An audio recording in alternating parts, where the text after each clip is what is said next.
Hello, আসসালামু আলাইকুম। Welcome back to my channel Sharmi's blog. আশা করি ভালো আছেন সবাই। আমিও আল্লাহর রহমতে বেশ ভালো আছি। আজকে আবার একটা নতুন ভিডিও দেখার জন্য সবাইকে আমন্ত্রণ জানাচ্ছি। আশা করছি ভিডিওটি ভালো লাগবে। আর ভিডিওটি যদি ভালো লাগে অবশ্যই লাইক দিয়ে ভিডিওটা কন্টিনিউ করবেন। আর আপনাদের মতামত জানাতে পারেন অবশ্যই কমেন্ট করে। ভালো লাগা, মন্দ লাগা কিংবা কোনো পরামর্শ কিংবা কেমন ভিডিও দেখতে চান। আসলে আমি কিন্তু অতটা রেগুলার না, সেটা আপনারা খুব ভালো করে জানেন। আমার যারা রেগুলার দর্শক তারা। মাঝে, মাঝে একটা ভিডিও দেই। ভিডিও করতে ভালো লাগে। আসলে অনেকদিন ভিডিও করে রাখি। তারপর অনেকদিন পর সেটা এডিট করে আপনাদের সামনে তুলে ধরি। তো যাই হোক, আসলে অত সিরিয়াসলি কাজ আমি করব না, সেটা আমার আগের থেকেই প্ল্যান। কারণ তাহলে আমার আর অন্য কোনো কাজ করা হয়ে উঠবে না। এটা যেহেতু আমার একটা শখের কাজ, হ্যাঁ? বা একটা ভালো লাগার কাজ। এটা যেহেতু আমার পেশা না, যেটা আমার পেশা সেটা আমি অবশ্যই সিরিয়াসলি করছি ইনশাআল্লাহ। তো যাই হোক, আমি কিন্তু একদম কি বলে এটা, দুপুরের যে রান্না তখন থেকে আমি ভিডিওটা স্টার্ট করলাম। আর হাঁসের মাংস ভুনা করছি। দেখতে এত লোভনীয় লাগছিল। আর কালারটা একটু সাদা, সাদা লাগছে, কিন্তু হাঁসের মাংসের কালারটা কিন্তু আরও কি বলে একদম লাল, লাল একটা কালার আসে না, যে ভুনা মাংসের যে কালারটা ওরকম এসছিল। হয়তো লাইটিংয়ের কারণে হতে পারে কিংবা মোবাইলের ভিডিওর কারণে হতে পারে। তো যাই হোক, খুব সুন্দর একটা হাঁসের মাংস রান্না করলাম অনেকদিন পরে আসলে। আর আমার বাচ্চারা যেহেতু খায় না, সেহেতু আমি খুব একটা হাঁসের মাংস রান্না করতে পারি না যখন বাসায় একা থাকি। কোনো গেস্ট আসলে তখন আমি এটা করি। আজকে আমার ভাগ্নে এসেছিল আর আমার ভাই ছিল বাসায়, এজন্য চিন্তা করলাম ওদের সাথে একটু খাওয়া যাবে। আসলে একা কোনো কিছু খেতে আমি অতটা পছন্দ করি না, যেটা সত্য কথা। একা খেতে না ভালো লাগে না। আর যেহেতু আমার বাচ্চারা খাবার ব্যাপারে যথেষ্ট কি বলবো, যথেষ্ট চুজি হতে পারে বা আনাড়ি হতে পারে। ওরা কিন্তু সব খাবার যেটা রান্না করলাম সেটাই খায়, এরকম কিছু না। ওরা খাবার নিয়ে খুব বেশি ঝামেলা করে আমার সাথে। আমি কিন্তু কথা বলতে, বলতে সবজি রান্না করে ফেলেছি। আসলে এগুলো ওরকম রেসিপি দেখানোর ভিডিও বা ওরকম সেরকম কোনো আহামরি ভিডিও না। এগুলো রেগুলার ভিডিও। জাস্ট আমি একটু আদা রসুন দিয়ে, কাঁচামরিচ, একটু ধনেপাতা, একটু লবণ এগুলো দিয়ে জাস্ট সবজি রান্না করেছি। কিন্তু সবজিটা খেতে অনেক বেশি মজা হয়েছিল। আসলে পোলাওর সাথে এই ধরনের সবজি খেতে ভালো লাগে। আর আজকের রান্নাগুলো একদম আমি আমার পছন্দের রান্না করছি। কারণ আমার বাসায় যেহেতু একদম নিজেরা, নিজেরা ছিলাম, আর চিন্তা করলাম যে নিজের পছন্দ মতো রান্নাগুলো করব, একদম রিল্যাক্স মুডে থাকবো। আর এই যে রিল্যাক্স মুডে থাকার এখন আর কোনো অপশন নেই। এই যে কাজ আছে, কাজ নিয়ে খুব ব্যস্ত সময় পার করছি ইনশাআল্লাহ। যাই হোক, এটা আসলে একটা ব্লেসিং আমি মনে করি। আমি আসলে খুব ভয়ে ছিলাম যে বিজনেস করা আমার দ্বারা হবে কিনা, আমি পারবো কিনা। কিন্তু আলহামদুলিল্লাহ আল্লাহ পাক আমাকে যতটুকু সাহস দিচ্ছে বা যতটুকু ভালোবাসা দিচ্ছে, আলহামদুলিল্লাহ। তো আমার ভাগ্নির সাথে আমি গল্প করছিলাম আর রান্না করছিলাম। আসলে আমার চেয়ে বয়সে যারা ছোট না, তাদের সাথে আমার বন্ডিংটা খুব ভালো।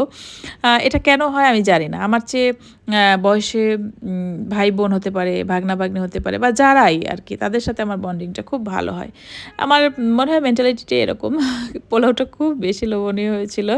তো আমি আমার ভাগ্নিকে সাথে নিয়ে গাছে পানি দিলাম, একটু গল্প করলাম। এই যে রান্না করছি সবাই মিলে। আর আজকে একটা নতুন আইটেম ট্রাই করব আমরা। তো বললাম না, আজকে একদম পছন্দের, নিজের পছন্দের, সবসময় তো মেহমানদের পছন্দের রান্না করি। তো আমি আমার ভাগ্নি আসলে চেষ্টা করি ওর পছন্দের খাবারগুলো খাওয়াতে, বা আমিও কিছু নতুন জিনিস ট্রাই করি। আসলে আমার খাবারগুলো খেয়ে যারা মজা পায় বা যাদের ভালো লাগে তাদের জন্য রান্না করতে আমারও ভালো লাগে। তো আমি একটা চিকেন রোস্ট ফ্রাই করছিলাম।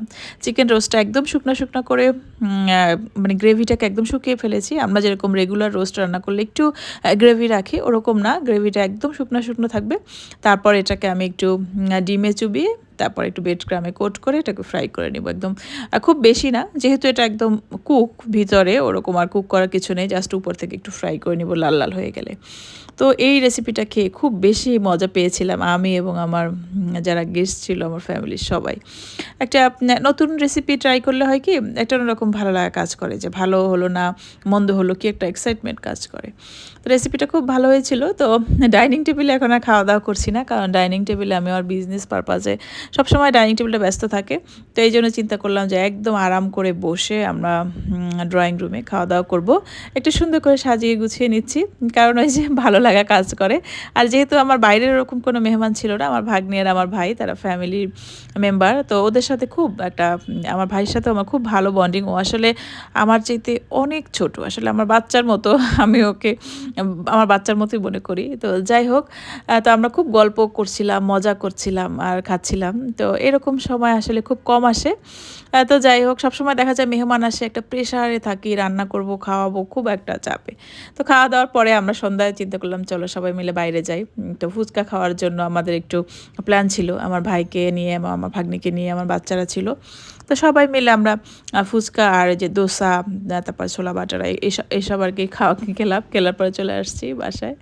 আর এটা এই যে পার্সেলটা রেডি করে ফেলেছি। আসলে এখন প্রতিদিন টুকটাক পার্সেল রেডি করতে হয়, এটা খুব আসলে এনজয় করি জিনিসটা, অনেক বেশি ভালো লাগে। আমি সবসময় প্যাকেজিং করতে পছন্দ করি, কিন্তু এই জিনিসটা করতে আমার অনেক বেশি ভালো লাগে যে আমার হাতের কাজ অন্য একজনের কাছে যাচ্ছে, কেমন অ্যাপ্রিসিয়েট করবে বা কেমন খুশি হচ্ছে, সব কিছু মিলে নিজের মধ্যে একটা অন্যরকম একটা ভয় কাজ করে, একটা আনন্দ কাজ করে। তো যাই হোক, এটা ছিল পরের দিন। আর চিন্তা করলাম বাচ্চাদেরকে নিয়ে একটু ডাক্তারের কাছে যাব, পূজার ছুটি শুরু হয়ে গিয়েছে। তো আমি ওদেরকে আর কি অনেক দিন ধরেই ডাক্তার দেখাবো কিন্তু প্ল্যান করছিলাম, কিন্তু হচ্ছিল না, কারণ দেখা যায় বাচ্চাদের ছুটি প্লাস কোচিং, ছেলে মেয়ের সাথে মিলিয়ে সব কিছু মিলিয়ে খুব একটা ব্যস্ত সময় পার করছিলাম। তো চলে এসেছি, আমি এভার কেয়ারে যাব। আর ওদের দুইজনের ডাক্তার ছিল, তো ডাক্তার দেখানোর পরে চিন্তা করলাম যেহেতু এখানে এসেছি বসুন্ধরাতে, একটু যমুনাতে যাব, আর ওখানে কিছু কেনাকাটা আছে। আর দুপুরের টাইম হয়ে যাওয়াতে আমরা ওখানে গিয়ে লাঞ্চ করলাম। আর দেখা যায় অনেক দিন পর পরে আসি আসলে, সব কাছাকাছি থাকার কারণে ওই জিনিসগুলো আমার যেগুলো কাছাকাছি আসে ওখানে সেরে ফেলি। আর এই ডাক্তারটাকে আমি অনেকদিন ধরে চিন্তা করছিলাম ওদেরকে দেখাবো, এই জন্য এখানে যাওয়া। তো এই যে আমরা খাওয়া দাওয়া করছি, আসলে অনেক দিন পর বাইরে খাচ্ছি। এখন আসলে বাইরে খাওয়াটা ওভাবে কমিয়ে দিয়েছি, এটা বাচ্চাদের হেলথের কথা চিন্তা করে, কারণ অনেক বেশি বাইরে খাওয়া হয়েছে এক সময়। এখন চাচ্ছি যতটা কমিয়ে আনা যায়, আসলে একদম বাইরে খাবার খেতে এখন আর ভালো লাগে না, যেটা সত্য কথা। আর মার্কেটে একটু ঘুরছিলাম, টুকটাক শপিং করব। তো দেখা যাক কী করি, মিস্টার ডিওয়েতে যাব। তো আল্লাহ হাফেজ, আজকের মতো এখানেই বিদায় নিচ্ছি, আবার একটা ভিডিও নিয়ে আসবো। সে পর্যন্ত সবাই ভালো থাকবেন, দোয়া করবেন আমার জন্য। তো আল্লাহ হাফেজ, আসসালামু আলাইকুম। আসলে সবার ছুটি চলছে, ছুটি এনজয় করেন। আল্লাহ হাফেজ।